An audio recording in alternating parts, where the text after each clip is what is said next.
అన్ని రకాల వస్త్రాలపై up to 66% of. నెల్లూరులో గిరిజనుల పేరిట భారీగా లోన్లు తీసుకుని యాక్సిస్ బ్యాంకును బురిడీ కొట్టించారు ఘనులు. కుబేరా మూవీ తరహాలో నెల్లూరులో భారీ స్కామ్ చేశారు. యాక్సిస్ బ్యాంక్ కేంద్రంగా 10,60,00,000 మేర వాడుకున్నారు కేటుగాళ్లు. ఫేక్ కంపెనీలు ఏర్పాటు చేసి గిరిజనులను అందులో ఉద్యోగులుగా చూపించి వారి పేరు మీద లోన్లు తీసుకున్నారు 4 వ్యక్తులు. లోన్లు కట్టాలంటూ 56 మంది గిరిజనులకు నోటీసులు రావడంతో ఆందోళన వ్యక్తం చేస్తున్నారు బాధితులు. లోన్కు సంబంధించి తమకు ఎలాంటి సమాచారం లేదని చెప్తున్నారు.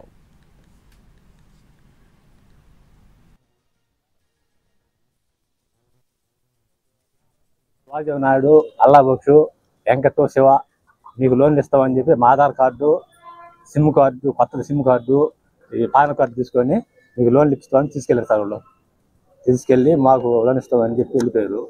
కొన్ని రోజుల తర్వాత మాకు లెటర్ వచ్చిన దాకా లోన్ చేస్తాక తెలియదు. 10 నెలల తర్వాత లోన్ బ్యాంక్ వాళ్ళు వచ్చి నోటీస్ అయి పంపించి కట్టాలన్నారు. యాడ కట్టాలంటే ఈ బ్యాంక్ వాళ్ళు అంటే మీరు తీసుకోవాలి లోన్ అని చెప్తారు. అసలు బ్యాంకే మాకు తెలియదు. అసలు బ్యాంకే అసలు లేదు. ఆ బ్యాంక్ ఆడ సార్ తెలియదు సార్. మాకు 15 లక్షలు లోన్ సార్. కూలి పని సార్, కూలి పని. నిద్రలేస్తే కష్టం చేసుకోవాలి, బతకాలి, నెల్లూరు పనికి వస్తాము. మేము వచ్చే లెక్క లోన్లు ఇస్తానని చెప్పారంట వీళ్ళకి. ఆ రోజు మేము ఇంటి దగ్గర లేము. ఉదయాన్నే చెప్పేసి సాయంత్రానికి నెల్లూరు తీసుకెళ్లిపోయి వాళ్ళ pan card, Aadhaar card, bank అకౌంట్లు ఓపెన్ చేస్తాం, మీకు లోన్లు ఇప్పిస్తాం 3 నెలల తర్వాత అని చెప్పి తీసుకెళ్లిపోయి వాళ్ళ సంతకాలు తీసుకొని వాళ్ళ ఫోటోలు తీసుకొని వచ్చేసారు. 3 నెలల దాకా నాకైతే తెలియదు ఈ సంగతి గాడను. మార్చి 12వ తేదీ వచ్చారు సార్ మా కాడికి బ్యాంక్ వాళ్ళు, మీరు డబ్బులు కట్టాలని. మేము కట్టబలేదని వాదిచ్చాము. కాదు మీరు లోన్ తీసుకున్నారు కట్టాలని చెప్పారు. మేమేమంటే అబ్బాయి సుధాకర్, పోట్లూరు సుధాకర్ అనే వ్యక్తి కాడికి తీసుకెళ్ళాము. అదేమంటే వాళ్ళు ఏం సమాధానం చెప్పలేదు. తర్వాత లాయర్ నోటీస్ పంపించారు సార్ మాకు. ఈ స్కామ్ కు సంబంధించిన మరింత సమాచారం నెల్లూరు నుంచి మా ప్రతినిధి వెంకటనారాయణ అందిస్తారు. కుబేరా మూవీని నెల్లూరులో రిపీట్ చేశారు కొందరు కేటుగాళ్ళు. దాదాపు నిరుపేద గిరిజన వ్యక్తులకు సంబంధించి దాదాపు 56 మంది ఆధార్ కార్డులు తీసుకొని వాళ్ళ పేరు మీద పెద్ద ఎత్తున లోన్లు తీసుకున్నారు. దాదాపు 10 కోట్ల మేర లోన్లు తీసుకున్నట్టు మన ప్రాథమికంగా తెలుస్తుంది. అయితే దీనికి సంబంధించిన అసలు ఏం పేరు, మీ పేరు, ఏం చేస్తుంటారు మీరు? కూలి పని చేస్తాం. మా ఊరికి వచ్చేసి మీకు లోన్ ఇస్తామని చెప్పి మా ఆధార్ కార్డు, కొత్త సిమ్ము, పాన్ కార్డు తీసుకున్నారు. లోన్ ఇస్తామని, అకౌంట్ ఓపెన్ చేస్తామని చెప్పి సంతకాలు చేస్తున్నాం సార్ మా చేత. మీ దగ్గరికి ఆ 4 నిందితులు వచ్చారా, లేకపోతే మీ దగ్గర అసలు ఎవరు వచ్చారు? పోర్టు సుధార్ ద్వారా మా ఊరికి వచ్చారు. 4 వచ్చిన పాట సుధార్ ద్వారా మేము వచ్చాము. అక్కడికి తీసుకొని సంతకాలు చేసుకొని లోన్ ఇచ్చే అకౌంట్ ఓపెన్ చేస్తాము, మీకు లోన్ ఇస్తామని చెప్పారు సార్. ఏ బ్యాంక్కి వెళ్ళారు, ఎక్కడికి వెళ్ళారు? బ్యాంక్ సార్ మా దగ్గర బ్యాంక్ వెళ్ళలేదు సార్. మేము ఏదో ఒక రూమ్ తీసుకొని సంతకాలు చేసుకున్నారు. తీసుకొని మాకు లోన్ సిబ్బంది వచ్చి అడిగిన దాకా మాకు తెలియదు లోన్ ఇచ్చిన సంగతి. మాకు ఎప్పుడు వచ్చింది, మీకు నోటీస్ ఎప్పుడు వచ్చింది బ్యాంక్ నుంచి? లేదు సార్, మాకు నోటీస్ మొన్న. వాళ్ళు 3 ఉన్నారు సార్. 6 పోయారంట. 3 పేర్లకు లోన్ రాలేదు, 3 పేర్లకు వచ్చాయి. ఆ 3 పేర్లలో కత్తి లింగయ్య, తలపల్లి వేణు, చలంచుని లక్ష్మీనారాయణ మా ఆయన పేరు సార్. మా పేరు మీద మొత్తం వాళ్ళే తీసుకున్నారంట. ఆ 2 పేర్లు ఎవరు తీసుకున్నారో వాళ్ళు ఎడ చేశారో ఆ సంగతి పోట్లూరు సుధాకర్ తెలుసు సార్, మాకు మాత్రం తెలియదు. ఆ అబ్బాయి ఏంటంటే లోన్లు ఇస్తారని అందరికి ఇప్పిస్తున్నామని మేము కూడా పోయాం సార్. మేము ఏదో అబ్బాయిలు నేను పోలేదు సార్, ఈయన పోయాడు. అదేంటంటే ఇట్లా చేసేసారనే సంగతి నాకు మాత్రం తెలియదు. 3 నెలల తర్వాత తెలుసు సార్.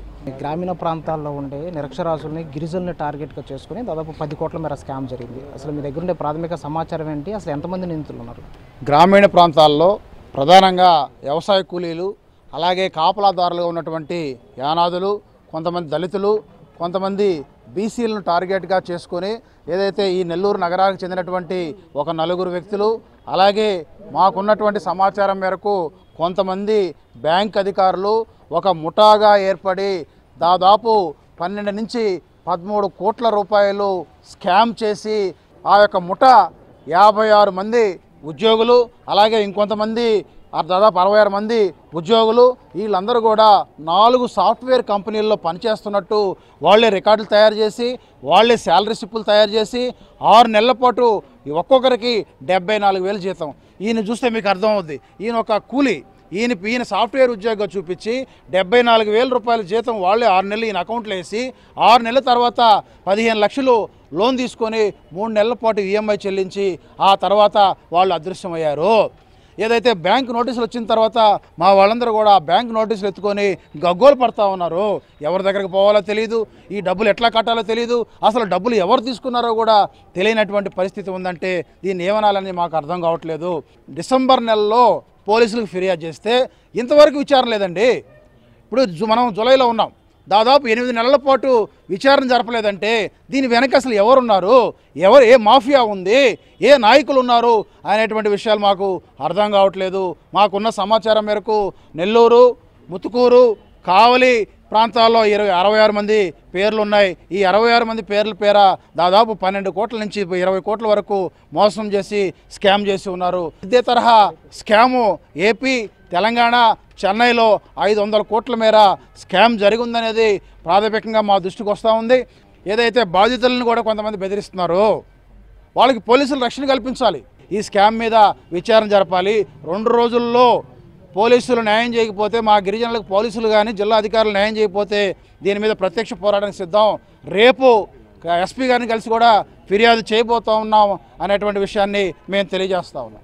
సో ఒకసారి మనం విజువల్స్లో చూద్దాము. ఈ లక్ష్మీనారాయణ అనే వ్యక్తి పేరు మీద బ్యాంక్ ఒక నోటీస్ ఇష్యూ చేసింది. దాదాపు 14,90,000 రూపాయలు బ్యాంకుకు చెల్లించాలి, మీరు లోన్ తీసుకొని ఈఎంఐ కూడా చెల్లించలేదు, 3 నెలల పాటు మాత్రమే చెల్లించారని కూడా ఒక నోటీస్ ఇష్యూ చేసింది.